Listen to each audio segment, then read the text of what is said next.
Puddlecat, and this is the Podcast of Fire, a Wings of Fire podcast where we go over all the books and summarize, discuss, and rank them. My dragon Sona is Puddlecat, a Seawing Mudwing born around 10 years before the events of the first book. I'm joined by my mom, a fellow Wings of Fire enthusiast who just finished reading the first book for the first time.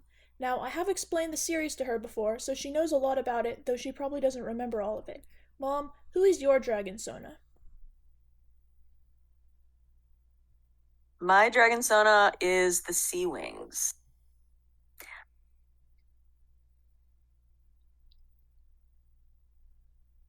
What is a dragon Sona? I don't even know what that means.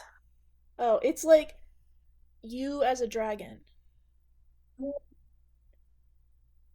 Oh.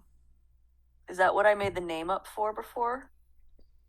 Yes, I believe you made a character called was it Neptune? Ah, yes.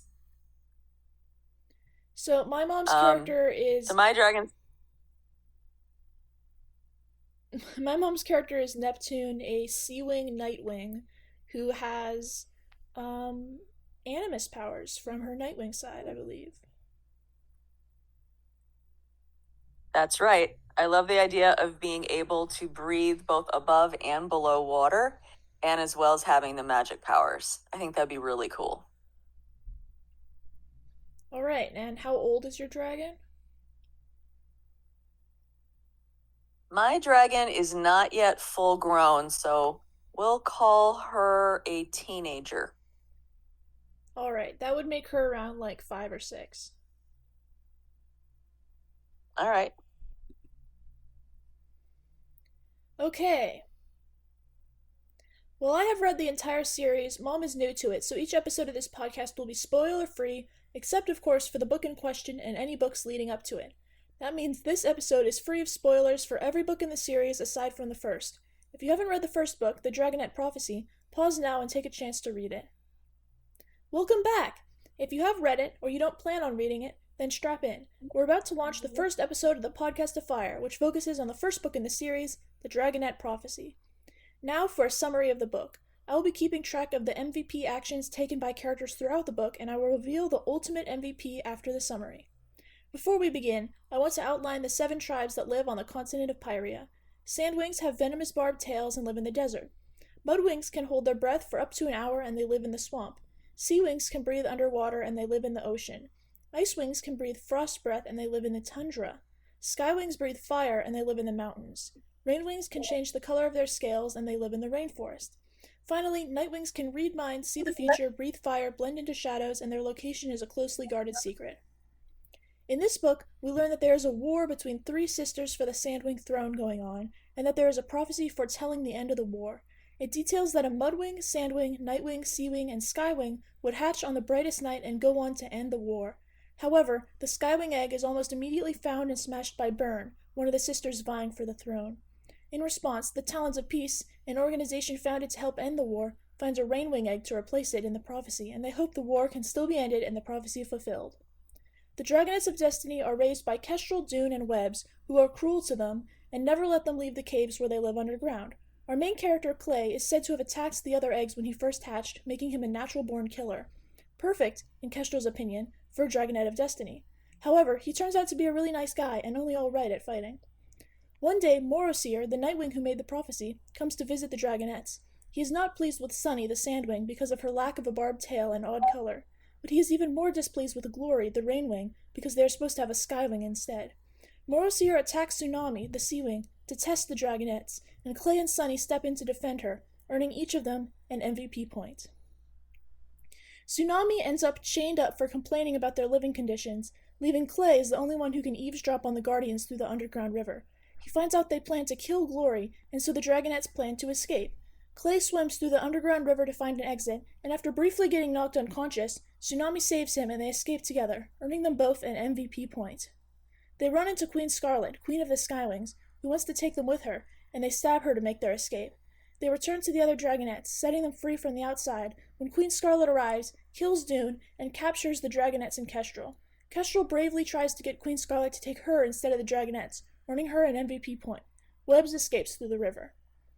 In the Sky Kingdom, Clay, Tsunami, and Starflight, the Nightwing, are chained up on pillars surrounding an arena. Clay meets Peril, a Skywing and Scarlet's champion. Clay watches Peril fight Horizon, a Sandwing, in Queen Scarlet's arena, and he learns Peril has fire scales, a condition in which her scales are as hot as fire and she burns everything she touches. We also learn that Glory has been chained to a metal tree and is being displayed as art next to Queen Scarlet. We learn Peril's backstory, in which she burns up her twin in the egg, killing him, and how Queen Scarlet rescued Peril from her mother, who wanted to kill her. Queen Scarlet then turned her into her champion. Clay asks to fight next instead of Starflight, earning him an MVP point for bravery. Clay is put up against an Icewing named Fjord.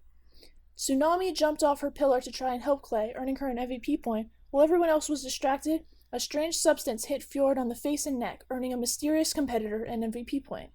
This kills Fjord, and Clay suspects Queen Scarlet of having shot the venom to Fjord to help throw the match and help Clay win.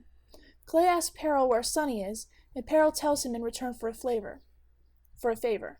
We learn that Sunny is being kept prisoner elsewhere and is destined to be a gift for Byrne, Queen Scarlet's ally, because Byrne likes to collect odd-looking dragonets in her Tower of Weirdlings.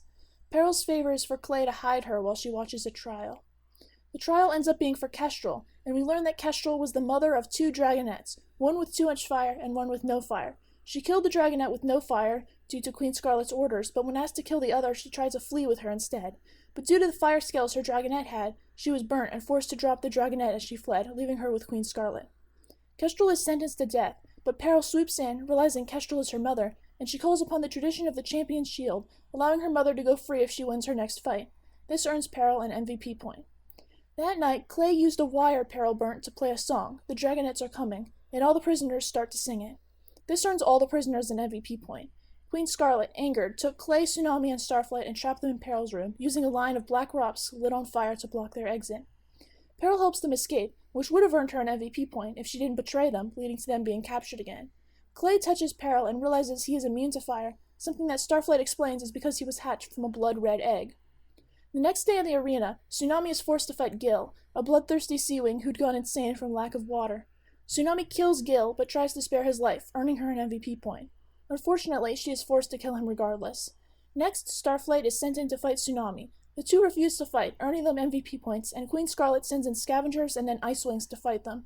This is when the Nightwings arrive, killing all the Icewing prisoners and rescuing Starflight, carrying him away. Next, Clay is put up against Peril, and as they fight, Clay explains that he does not want to be the killer he was born as, earning him an MVP point. Then, Queen Scarlet calls out for Clay to use his venom, confusing Clay and Peril, who thought it was Queen Scarlet's venom. Then Glory breaks free of the tree she was chained to and spits venom in Queen Scarlet's face, earning her an MVP point, and revealing her to be the one who won the MVP point previously for saving Clay from Fjord. Peril frees Clay, and then with Clay and Tsunami and Glory, they all fly to Sunny, who Peril frees from her cage, earning Peril 3 MVP points for the rescues. Clay, Sunny, and Peril vote to free Kestrel as well, earning them MVP points, and after this, Kestrel finally tells the Dragonets where their eggs came from. Tsunami is revealed to be a princess, Sunny is from the Scorpion's Den, Clay is from the Diamond Spray Delta, and Starflight and Glory's eggs are still just vaguely from their respective kingdoms. Peril and Kestrel leave the group, going in different directions, and the Dragonets travel down the river to find Clay's family. Clay manages to find his mother, Cattail, who didn't want him and sold his egg to the Talons of Peace for 2 cows. He is crushed until he meets his siblings, who tell him about the Mudwing customs of caring deeply about your siblings and not about your children. He learns about the custom of the Big Wings, the first to hatch in a clutch of eggs, and the one who helps to hatch the other eggs in the clutch and then goes on to lead them and protect them. Clay realizes he wasn't a natural-born killer. He was a Big Wings, and trying to help hatch his friend's eggs. This earns him an MVP point. Clay leaves his siblings behind, and Starflight returns to the group. They decide to head to the Sea Kingdom next to meet Tsunami's mother, Queen Coral. In the epilogue, Morosier meets with Blister, another of the Sandwing sisters vying for the throne, and with Kestrel on an island in the Sea Kingdom. Morosier reveals his plan to get Starflight to act as an agent in the Dragonets to get them to support Blister in the war. Morosier tells Kestrel that she failed him, and Blister kills her. Morosier tells Blister to find and kill Webs as well, and Blister wants Morosier to bring the Dragonets to her, stating they will both get what they wanted if he did. Alright, Mom. First, who do you think the MVP was, and who deserved to be the MVP the most?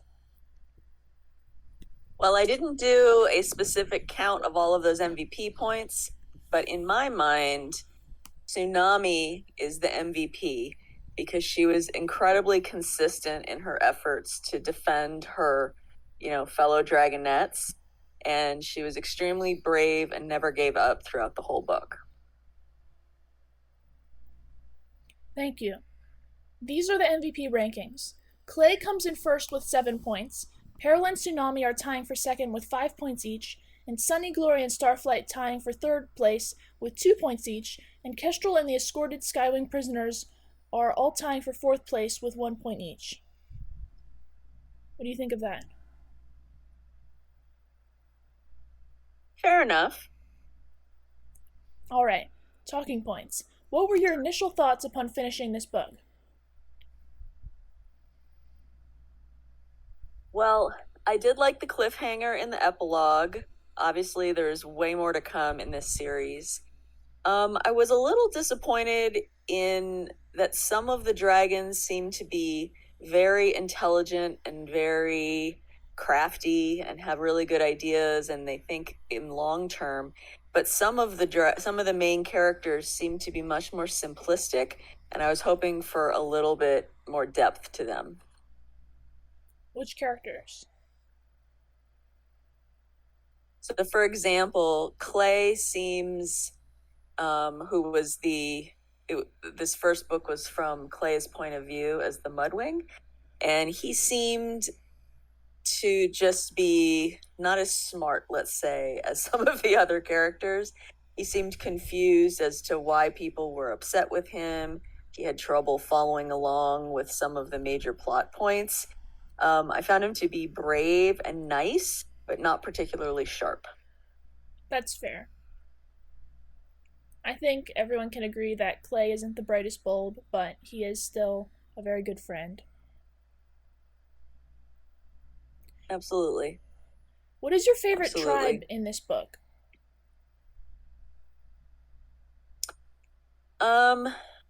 Well, I really like the Sea Wings.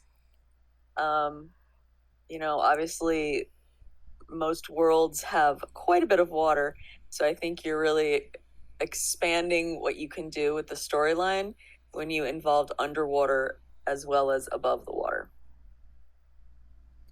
Well, for me, it's definitely the Skywings. Their culture is really well fleshed out, and I enjoy the Skywing characters we get to see throughout the story as well, such as Queen Scarlet, Kestrel, and Peril. All right, fair enough. We certainly have not heard as much about the Sea Wings yet, so I can see why you would feel that way. Who is your favorite character in the book? For me, it's Clay. I think his character arc was written really well, and he's so lovable that it's hard to consider anyone else. I actually liked Peril, and I think she was sort of dealt just a cruddy hand to begin with. So the fact that she still is doing her best to, make friends and be nice despite everything she's been through, I can get behind that character. All right. What's your opinion on how the Talons of Peace handle the prophecy in this book? Yeah, I don't think they handle it very well. There seems to be very little contact with the Talons of Peace. It's just the 3 dragons that were watching the Dragonettes. They replaced one of the types of dragons fairly, they didn't take that very seriously. They just went ahead and did it, and that seems to be a major thing. I can't believe they didn't consult Morosir before they did that. So it's been years and years and years, and all of a sudden Morosir was like, wait, this is not what I told you had to happen. So I thought they were not as serious about it as they thought they were. That's true. What do you think of the 3 Sandwing sisters, and who would you choose to be the queen? Burn, the battle-hungry one with an interest in collecting weird dragons, Blister, the smart and deadly one working with Morosir, or Blaze, the pretty and popular yet not very intelligent one? I think I like Blister the best. I think she's got the right kind of personality to be a queen or a monarch, but she's more mainstream and not as odd as Byrne. What about Blaze? Well, while Blaze might be able to become queen, I don't think she would be able to hang on to it. You need to be more than just pretty or popular. You have to be intelligent and clever to be a monarch. That's true. Do you think the portrayal of the Dragonettes is realistic considering their upbringing? How do you think living in a cave like they did would have affected most people? Well, I think living in a cave like they did would have very, very bad effects on most people. It reminds me a little bit about how humans had to deal with being kind of sequestered during COVID. And there was a lot of sort of psychological effects from that. They didn't have a lot of contact with their friends, their families. And these dragonettes have literally no understanding of their own tribes and how their own tribes would do things. So the only thing they really know is each other. And they only know how to act because of the three people taking care of them who, were just there as teachers and they weren't really there as parents. So I think it would have been a pretty, a hard life to grow up like that. And you think their portrayal is realistic? No, I think that they are very well adjusted and a little, they're very nice, they're very brave. None of them seems to have an issue. They're all like very well adjusted considering what they went through. So no, I don't think that's as realistic as it could be. All right. How did Clay's character arc come across to you? Does the way he deals with being a natural born killer and his battle with controlling his own destiny feel realistic or relatable to you in any way? Yeah, I think they did a good job there because they've been telling Clay that he needs to be fierce and he needs to be vicious and, that he grew up and he kind of always knew that that wasn't really how he felt. And so it was very satisfying to me to have that explanation at the end of, how he's a bigwing and that puts some of these sort of protective tendencies into him, because protective tendencies is obviously a lot different than being vicious or cruel. And I think it was nice to find out that someone as nice as Clay wasn't a vicious monster like he thought he was. And what is your opinion on the prophecy? How do you think it might be fulfilled? I will stay silent on this one since I know the answer.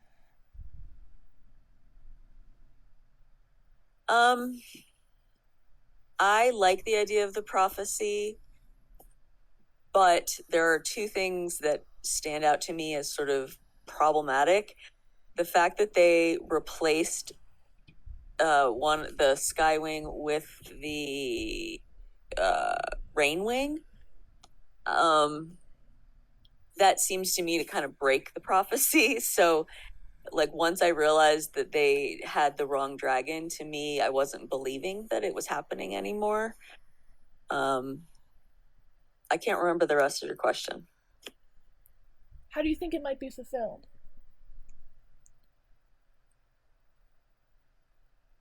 I mean, the prophecy makes it sound like the Dragonettes can determine who the winner is going to be. They seem to think that that means they'll get to just choose or decide, but it's probably a fate situation where them having some sort of action. I can't talk over myself. I don't know why there's feedback all of a sudden.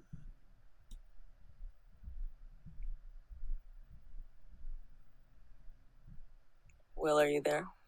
Yes, I'm here. I'm done. All right. What's your opinion on Queen Scarlet? Do you like her as a villain? Do her actions feel in any way justified? I do like her as a villain because she's sort of cruel and vicious in a way that most people can't be. Her sort of disrespect for life and the gladiator games. In terms of whether her actions feel justified in any way, no. I felt a lot more sympathy for Peril, for example, than I did for Queen Scarlet. I have no idea why she would feel the need to act the way she does. All right. What do you think constitutes a queen? Why is Queen Scarlet smaller than her guards and yet is the queen anyways? You know, I had a similar question to that. Um, there might be things we don't know yet about Queen Scarlet. There has to be a reason that she's able to keep control. It's maybe she's extremely intelligent and cunning and clever. It doesn't always have to be about brute strength. So yeah, I guess it was refreshing to see that the dragons didn't make decisions like that purely based on brawn. So yeah, I look forward to finding out what Queen Scarlet has. All right. What's your opinion on Kestrel? Is she sympathetic? What would you do in her situation?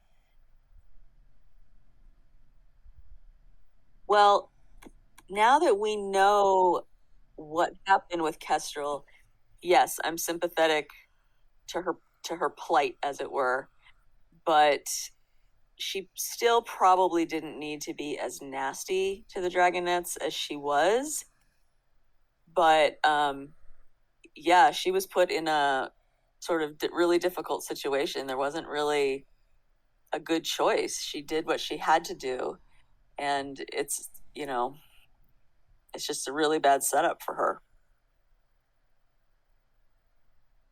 All right. And what's your opinion on Peril? Do you think she's a natural born killer like she does? Do you think she can be redeemed?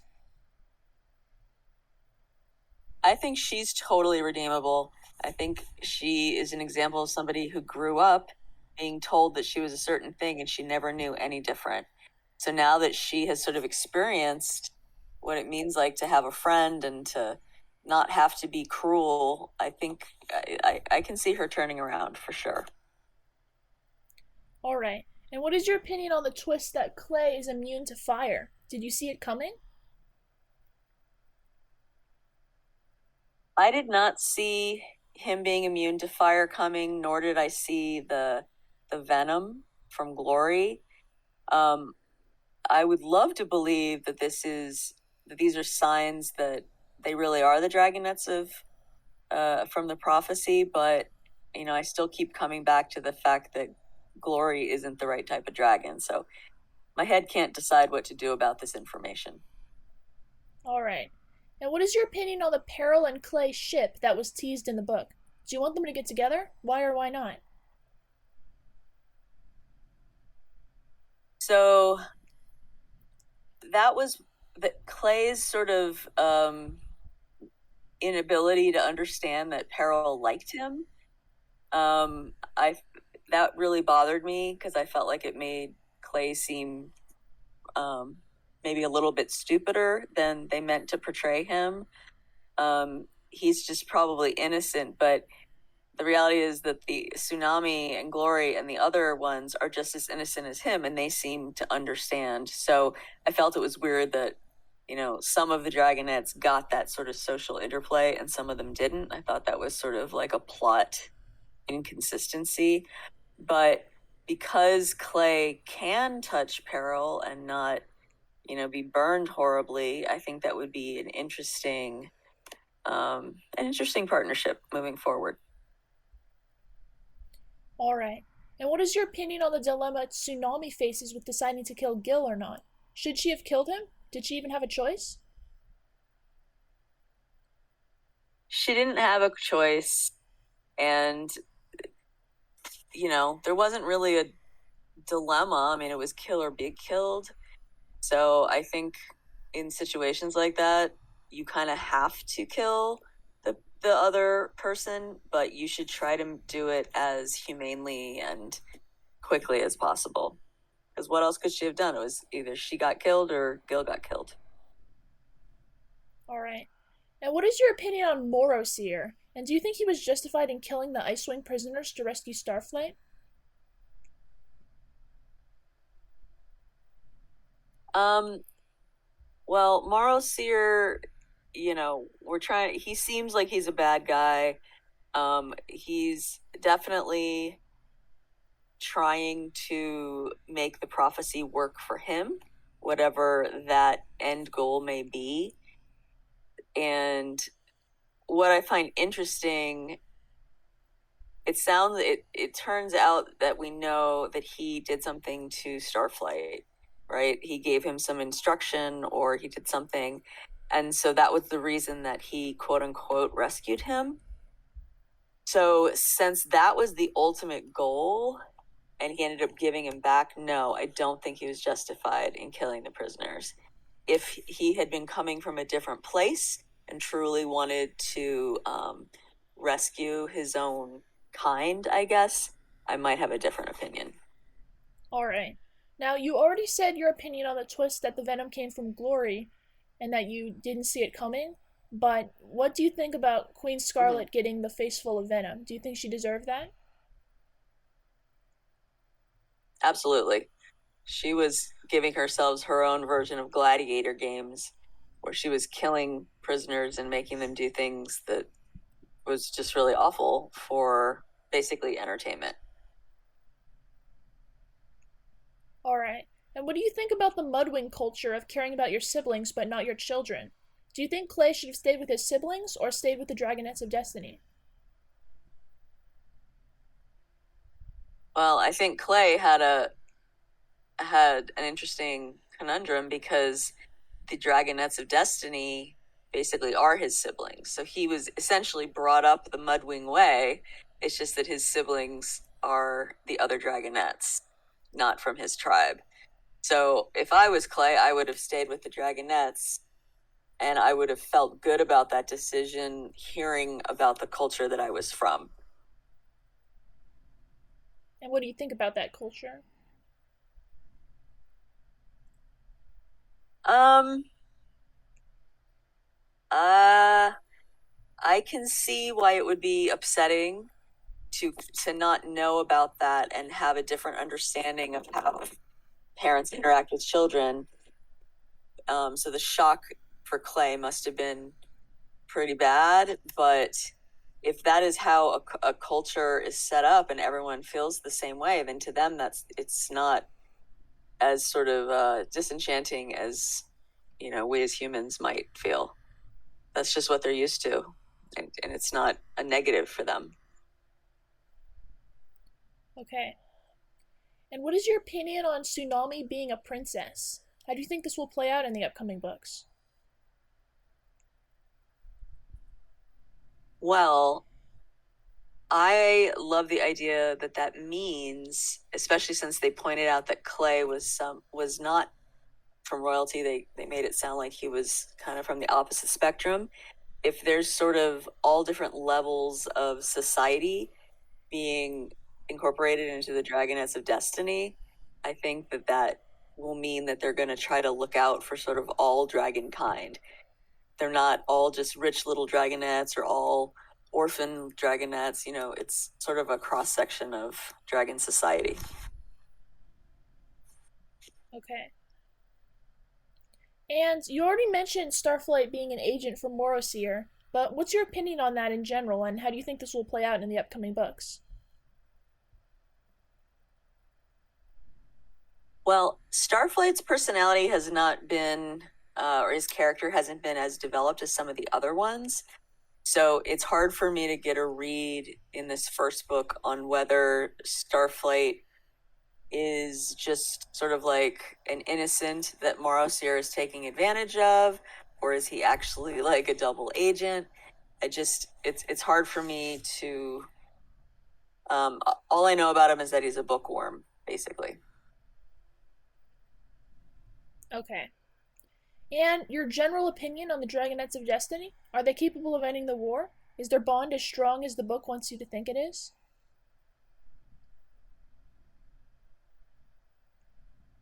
Um, I think it is very hard to tell how strong their bond is. They basically act like a cohort of classmates, and obviously they grew up together, so I can imagine it's like if you went to boarding school, your classmates at boarding school. Do they have a really, really strong bond that sort of goes above and beyond and will help them change the fate of Dragonkind? I don't see it yet, but a couple of the characters have done some very brave, selfless things. So maybe there's some hope there still. All right. Which kingdom are you most looking forward to reading about? Well, as I mentioned before, I really do like the sea wings because I love the above. Since they can breathe underwater, I love the idea that they might have an underwater kingdom. But I think it would be very interesting to find out more about the night wings. They just seem very mysterious, and I'd like to hear about where they're from. All right. And which protagonist are you most looking forward to reading about?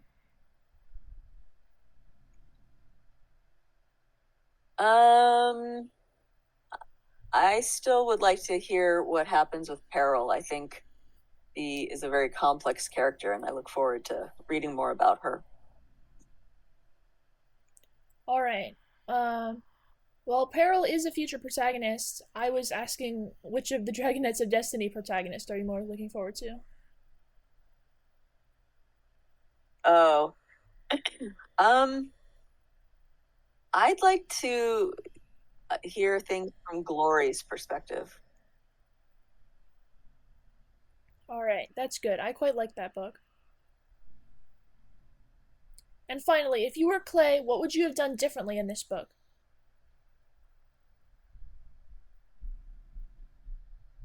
If I were Clay, what would I have done differently? The thing that he did that I thought was riskier than I would have been was when he tried to swim down the river, and he did end up being able to help his friends escape, but it was much riskier than I would have been. All right. And finally, we're going to rate this book on a scale of S to F and a scale of 1 to 10. I'll go first. I rate this book at 10 out of 10. The self-contained story about Peril is beautiful, the character arc for Clay is written excellently, and it really sets up the intrigue for the series going forward. I really enjoyed the early section in the cave and their escape. The Skywing Kingdom and the arena was enjoyable too, and the ending in the Mud Kingdom was heart-wrenching and then heartwarming in the best kinds of ways. I give this book an S ranking. What do you think? What is an S ranking and what's an F ranking? S is the best, and then it goes A, B, C, D, and then F.